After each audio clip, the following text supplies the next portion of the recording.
Hindi ako sa'yo maganda ngiti. Alam mo bang ngitian yung katabi mo? Nasa harapan mo, nasa likod mo. Saan maganda ngiti mo? Sabi mo kapatid. Sabi mo kapatid. Welcome. Totoo yan ha? Totoo yan. So, ngayon po, dun po sa series ng ating pong Bible study, ito po ay pinamagagawa pong forgiveness, no? Lesson number 3. Yung text po niya ay nasa Matthew chapter 6 verse 14. Ang sabi, dahil kung pinapatawad nyo ang mga nagkakasala sa inyo, papatawarin din kayo ng inyong Ama sa langit. Pero, kung di nyo pinapatawad ang iba, di rin papatawarin ng inyong Ama ang mga kasalanan ninyo. So, it talks about forgiveness. No? Sabi nito ni Jesus prior sa verse 14, si Jesus po ay nagtuturo patungkol po sa pananalangin. Sabi niya, ganito kayo dapat manalangin. So, tinuro niya kung paano manalangin dapat yung mga disciples. No? Tapos, okay 14, biglang sinabi niya, dapat, patawarin niyo rin yung mga nagkasala sa inyo. Dahil every time that you come to God, every time na kayo po ay malapit sa Panginoon, kayo po ay humihingi po ng awa. Amen? Sabihin niyo awa. Awa. Ayan, awa. Tayo po, kapag lumalapit tayo sa Panginoon, tayo po ay humihingi ng awa. Amen? Sino nandito humihingi ng awa? At tayo humihingi ng awa. No? Kaya sabi dito, no?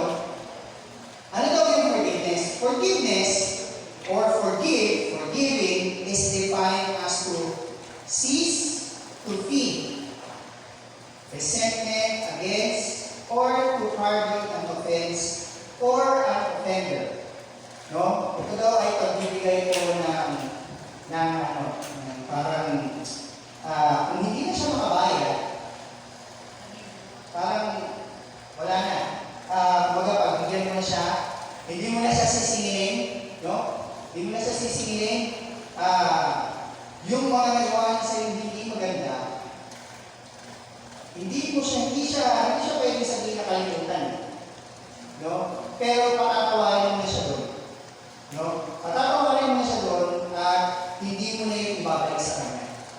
Naalala ko dati, yung tito ko na wala na, no? Dati, palagi na sinasabi, sabi niya, dapat hindi ka tumitingin sa nakaraan dahil ang kaaway o ang demonyo, ang palagi na ginagawa is always to bring back the past. No? Palagi na daw binabalik yung mga nakaraan. Kaya, dahil ako lang, ito lang naman naisip ko lang, no? Kapag minsan may mga mag-asawa na tao, napansin ko lang, parang nag-uurot ka palagi yung past. Nalala mo yung mga sa akin dati? Nalala mo? Diba may mga ganong pangyayari na nag-uurot ka pinakalan, no? So, ang Panginoon ko, nung tayo po ipinatawad, kinalimutan niya na lahat ng ginawa natin. Hindi niya na yun tinitake again sa atin dahil humingi na po tayo ng kapatawaran doon. No? Noong unang panahon, doon po sa may book ng Leviticus at ng Isaiah, no? Meron po sila mga ginagawang ritual para mapatawad po kami ng mga kasalanan. No? Kapag kami ng Leviticus puno-puno niya ang utos, kapag nagkasala ka, meron silang iba't ibang klase ng offering. Kapag ikaw ay nagkasala ka ng ganito gagawin mo. Nagkasala ka ng hindi sinasadya, ganito gagawin mo. Nagkasala ka ng ganito gagawin mo. So may mga sila. Sabi, forgiveness is one of the most widely misunderstood doctrines of Scripture. Forgiveness can be defined in several ways. Sabi nito, there is a human forgiveness, divine forgiveness in the Old Testament, katulad ng sinabi ko kanina. And then, meron po yung kapatawaran na kagaya po dun sa Panginoon. Kagaya na sinabi dito sa mga John chapter 10,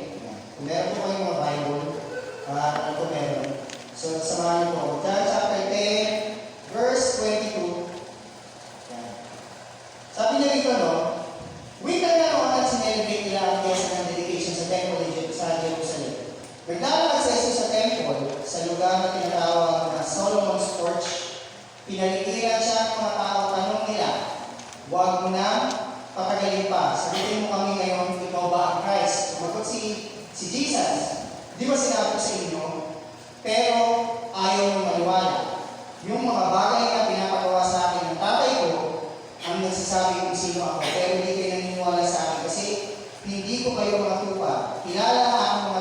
Kilala ng aking mga tupa ang boses ko. Kilala ko sila at sumusunod sila sa akin. Ibibigyan ko sila ng buhay na walang hanggan. Never silang mamamatay. Walang makagagawa ng mga ito sa akin. Walang makakagawa ng mga ito sa akin. Ang mga binigay sa akin ng tatay ko ay mas mahalaga sa lahat. Walang makakagawa sa kanila sa kamay ng aking ama. Ako at ang ama ay isa. Kumuha ulit ng mga bato ang mga tao para batuhin siya. Pero sinabi niya, marami na akong pinakita sa inyo ng mga mabubuting gawa galing sa tatay ko. Alin sa mga ito ang rason para batuhin ako? Sumagot ang mga Diyos, di ka namin babatuhin dahil sa mga gawa mo. Babatuhin ka namin kasi pinasus mo ang Diyos. Tao ka lang pero sinasabi mong Diyos ka. So, kagaya ng sinabi ni Jesus, si Jesus nagtuturo siya. Sabi niya, marami na akong pinakita sa inyo pero hanggang ngayon, hindi pa rin kayo naniniwala. No? Meron siyang kakayanan na magpatawad, meron siyang kakayanan na mag-alis ng kasalanan. No?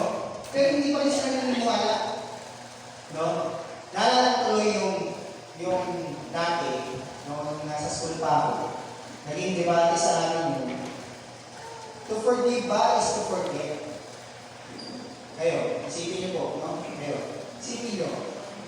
Kapag pinatawag mo na ba siya, kakalimutan mo na rin yung ginawa niya. Meron ako narinig dati. Talagang, ito sinasabi niya palang with conviction. Pinapatawag ko na siya, pastor.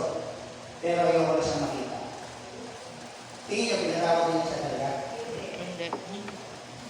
Pinatawag ko na ba talaga? Pinatawag ko na siya, pero ayaw ko na siyang kausapin. Hindi siya pinatawag. No? Yun yung bottom line yun. Hindi siya talaga totoong pinatawag. Hindi, pastor. Pinatawag ko na nga siya. Ayaw ko na lang siyang makita o ayaw ko siyang kausapin. No?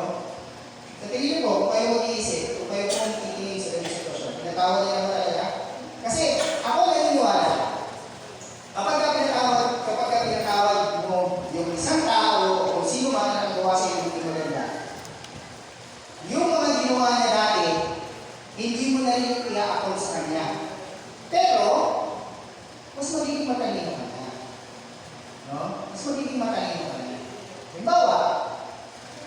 Halimbawa na ito Halimbawa na ito, dito ka sa akin. Umutang siya sa'yo. Hindi niya na nabayaran.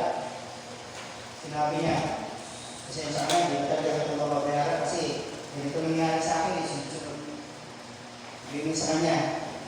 O sige, nakapatawag ka kita. Tanggap mo na rin, hindi mo na ako mababayaran.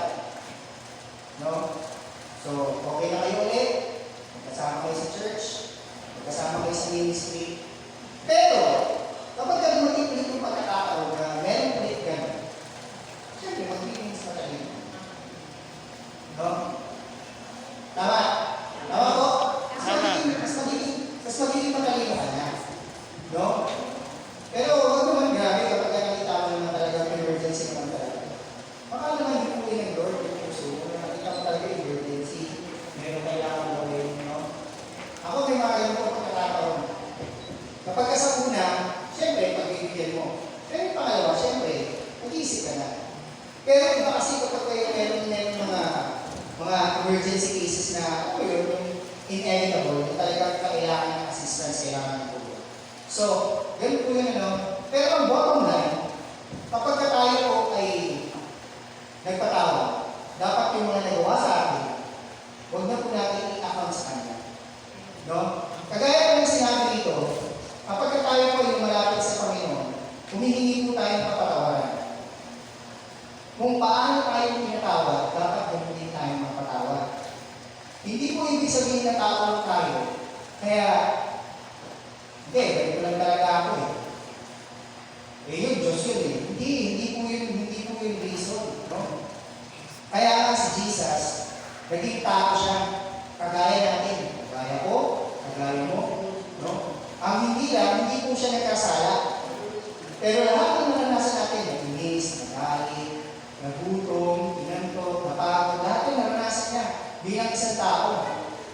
No? Para ipakita sa atin na posible. Tandaan niyo po, ang magpatawad po, mahirap. No? Mahirap po ang magpatawad. Pero hindi siya imposible. Amen? Amen? Sabihin mo sa katabi mo, hindi siya imposible. Hindi siya imposible. Kaya sabi dito, no, ano ito ang dapat natin gawin? What should we do when we realize that we have sinned? Una daw, turn, sabi dito, no, to 1 John 1:9. Tingnan natin. Tingnan po natin yung 1 John 1:9. May sinabi po dito. 1 John, chapter 1, verse 9. Ang sabi po dito, pero kung i-confess natin sa Diyos ang mga kasalanan natin, papatawarin niya ang ating mga kasalanan at lilinisin niya tayo sa lahat ng mga masasamang ginawa natin. Kasi tutuparin niya ang pangako niya at gagawin niya kung ano ang tama. No? Patatawarin po tayo ng Word. That's the first thing na kailangan natin gawin. We should confess yung ating po kasalanan. No? Confess natin sa Lord. Pag-pray natin na Lord, patawarin mo po ako. Kaya nga, kapag nag-pray tayo, no? Palagi po tayo humihingi ng kapatawaran. Lord, patawarin mo po kami. Diba? Kasi yung strategy